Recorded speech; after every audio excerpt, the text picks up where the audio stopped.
आज घर पर प्लास्टिक की रखी डब्बी को मैं बेकार समझकर फेंक ही रही थी कि तभी मेरी माँ आकर बोली, अरे बेटा रुको, इसे फेंकना नहीं है। मैं बोली, माँ भला ये किस काम की है, ये तो बेकार हो गई है और अब ये तो किसी काम की भी नहीं रही है। तो मेरी माँ ने बताया कि इससे हम ढेर सारे पैसे बचा सकते हैं और ढेर सारा समय भी बचा सकते हैं। मैं बोली, माँ ऐसा कैसे हो सकता है, भला बेकार प्लास्टिक की डब्बी से कोई कैसे पैसे बचा सकता है। और साथ ही साथ ये कमेंट करके जरूर बताना कि आप ये वीडियो कहाँ से देख रहे हैं, ताकि हम आपका थैंक्स कर सके।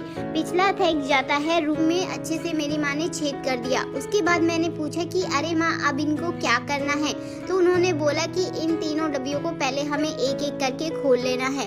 मैंने कहा कि अब इनका क्या इस्तेमाल करना है। उन्होंने बोला कि इसका बहुत ही अच्छे तरीके से इस्तेमाल होगा।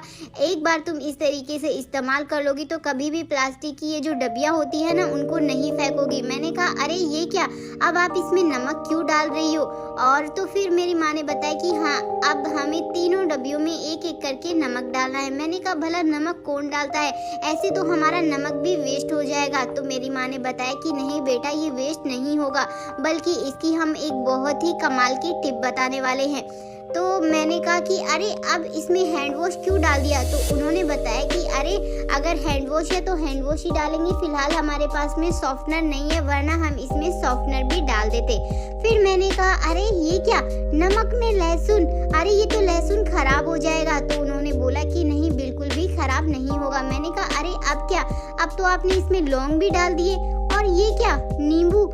आप एक एक डब्बी में ये सारी चीजें एक एक करके क्यों डाल रही हो। किसी में आपने सॉफ्टनर डाल दिया, किसी में आपने लौंग और लहसुन डाल दिया, और अब आप इसमें नींबू भी डाल रही हो तीसरी डब्बी में। मुझे तो कुछ भी समझ में नहीं आ रहा है कि आखिर ये हो क्या रहा है। और इस तरीके से आपने डब्बियों को बंद भी कर दिया है। तो उन्होंने बताया कि बेटा हाँ, आज जैसे कि मैंने तेरे को बताया कि बहुत ही कमाल की टिप होने वाली है। तो मैंने कहा, अब तो बता दो कि अब आप इसका करने क्या वाली हो। इन तीनों डब्बियों को माँ ने अच्छे से बंद कर दिया, और इस तरीके से उन्होंने सबको हाथ में ले लिया और बोला कि चलो मेरे साथ में, अब मैं तुम्हें बताती हूँ। मैंने कहा, अरे ये क्या। तो उन्होंने बताया कि लौंग और इसमें मैंने लहसुन डाला था। अलमीरा या फिर पर्दे के पास में हम इसको रख देंगे। ऐसा करने से क्या होगा, घर में जितने भी कीटाणु हैं, मच्छर मक्खी है, उसकी स्मेल से सारे खत्म हो जाएंगे, और ये हमारे लिए बहुत ही अच्छा है। फिर उसके बाद मैंने पूछा कि अरे ये तो नींबू वाली है, ये हम दरवाजे